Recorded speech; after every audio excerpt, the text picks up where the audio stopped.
দুই বোন আজকে ম্যাচিং ম্যাচিং ড্রেস পরে ঘুরে বেড়াচ্ছি। মেট্রো রেলে করে যাচ্ছি অনেক দূরে ঘুরতে। আমি তো বোনের বাড়িতে আসছি মেইনলি ঘুরে বেড়ানোর জন্য। আজকেও বোনের কাছে আবদার করলাম আজকে আমরা সবাই মিলে একসাথে অনেক দূরে ঘুরতে যাব কোথাও, কারণ প্রথম দিন আমরা জাস্ট আশেপাশে ঘুরছি, দূরে কোথাও ঘুরতে যাওয়া হয়নি। তাই আজকে রিক্সা উঠে পড়লাম, যাব মেট্রো স্টেশনে। অনেকদিন আমার মেট্রো রেলে ওঠাও হয়নি, তাই মেট্রোতে করে ঘুরতে যাব। দুপুরে খাওয়া দাওয়ার পরপরই বের হয়ে পড়ছি, কারণ এখন একদম শীতের বেলা, খুব তাড়াতাড়ি সন্ধ্যা নেমে যায়। আমরা আসছি ঢাকা ভার্সিটির এরিয়াতে, এখান থেকে মেট্রোতে উঠবো। বিকালে সুন্দর সময়টাতে যাতে সুন্দর জায়গায় ঘুরতে পারি সেজন্যই তাড়াতাড়ি বের হলাম। বাট এই সময়ও যে এখানে এত পরিমাণে ভিড়, মানে টিকিটের জন্য পুরো একদম লাইন লেগে গেছে। এর আগের বার যখন আসছিলাম তখনও এইরকমই ভিড় দেখছি। আসলে ফাঁকা যে কোন সময় থাকে সেটাই বুঝি না। এদিকে আমরা দুই বোন ম্যাচিং ম্যাচিং ড্রেস পরে একটু পিকচার তুলতেছি, ভিডিও করতেছি। ম্যাচিং ম্যাচিং ড্রেস পরতে কিন্তু বেশ ভালোই লাগে, তাই না? আর অনেকক্ষণ ওয়েট করার পর আমাদের টিকিট গুলো পেয়ে গেলাম। আপু পাইছে পুরাতন টিকিট আর আমি তো পেলাম নতুনটা। অনেকদিন পর মেট্রো রেলে উঠবো, তাই আমি একটু এক্সাইটেডই বলতে গেলে। এক্সামের সময় তো এই মেট্রো রেল সম্পর্কে পড়তে পড়তে সবকিছু একদম মুখস্থ করে ফেলছিলাম। আসলে বইয়ে পড়া জিনিসগুলো রিয়েল লাইফে অ্যাপ্লাই করতে একটু ইন্টারেস্টিংই লাগে। কয়েক মিনিট পরপরই এখানে ট্রেন আসতেই থাকে, বাট প্রথম যে ট্রেনটা আসলো আমরা এটাতে উঠবো, কারণ দেরি করবো না। আর মেয়েদের যে সেকশন গুলো ছিল সেখানে উঠলাম, কারণ এই জায়গাটা একটু ফাঁকা। তারপরেও আমরা সিট পাইনি যদিও। মেয়েদের সেকশনে উঠে আমি আর আপু গল্প করতেছি, আশেপাশে কে কি করতেছে সেগুলো দেখতেছি। মেয়েদের এখানে খুব একটা ভিড় থাকে না, তারপরেও সিট না পেয়ে দাঁড়িয়ে দাঁড়িয়ে যাচ্ছি, কি আর করার। আমরা ঢাকা ভার্সিটি থেকে উঠছিলাম আর চলে আসলাম বিজয় সরণিতে। বিকালের এই ওয়েদারে আমরা এখানে একটু ঘুরবো, বেড়াবো, ছবি তুলবো, মজা করব।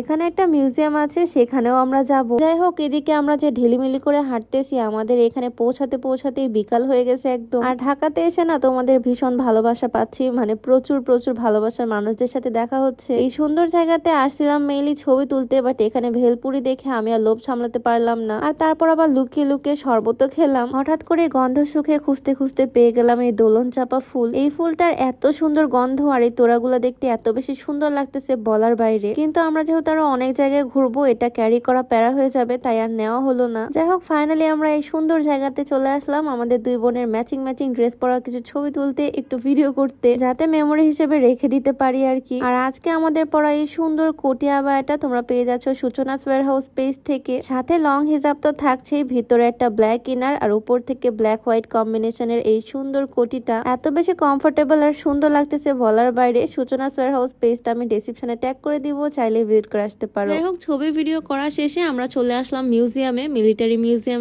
এখানে আজকে আমার ফার্স্ট টাইম আসা। এই জায়গাটা নাকি অনেক সুন্দর, সেইটা দেখতে আসলাম। ঢুকতেই তো মনটা একদম ভালো হয়ে গেল। বিশাল বড় একটা ফাঁকা জায়গা, আর জায়গাটা খুবই সুন্দর, নিট এন্ড ক্লিন। সুন্দর এই জায়গাতে এসে তো মনে হচ্ছে আমি একদম বাহিরের কোনো কান্ট্রিতে চলে আসছি। এই মিউজিয়ামটা মেইনলি অনেক বড়, যতটুকু পারতেছি ঘুরে ঘুরে দেখতেছি। অনেকগুলো ফ্লোর এই মিউজিয়ামের, প্রত্যেকটা ফ্লোরে অনেক সুন্দর সুন্দর জিনিসপত্র রাখা। এই মূর্তিগুলো এত সুন্দর করে বানানো, দেখে মনে হচ্ছে একদম রিয়েল। আর অনেক সুন্দর সুন্দর শো পিস করে রাখা আছে এই মিউজিয়ামের মধ্যে। চারিপাশটা জাস্ট দেখতে ভালো লাগতেছে, এত সুন্দর সুন্দর জিনিস দিয়ে ডেকোরেট করা পুরো মিউজিয়ামটা। যদিও ম্যাক্সিমামই আর্টিফিশিয়াল, তবে দেখতে বেশ ভালো লাগতেছে আর কি। তো ম্যাক্সিমাম ফ্লোরে আমরা ঘুরে ঘুরে দেখলাম এখানকার। আর দেন এখন যাবো আমার মোস্ট ফেভারিট জায়গাতে, মানে যেখানে যাওয়ার জন্য আমি এত দূর আসছি, এতক্ষণ ধরে ওয়েট করতেছি। নেক্সট ভিডিওটা হবে সেই স্পেশাল জায়গার ডিটেলস নিয়ে। আজকের ভিডিওটা অলরেডি অনেক লং হয়ে গেল, তাই আপাতত এখানে শেষ করতেছি। দেখা হয়ে যাচ্ছে নেক্সট ভিডিওতে। সবাইকে আল্লাহ হাফিজ।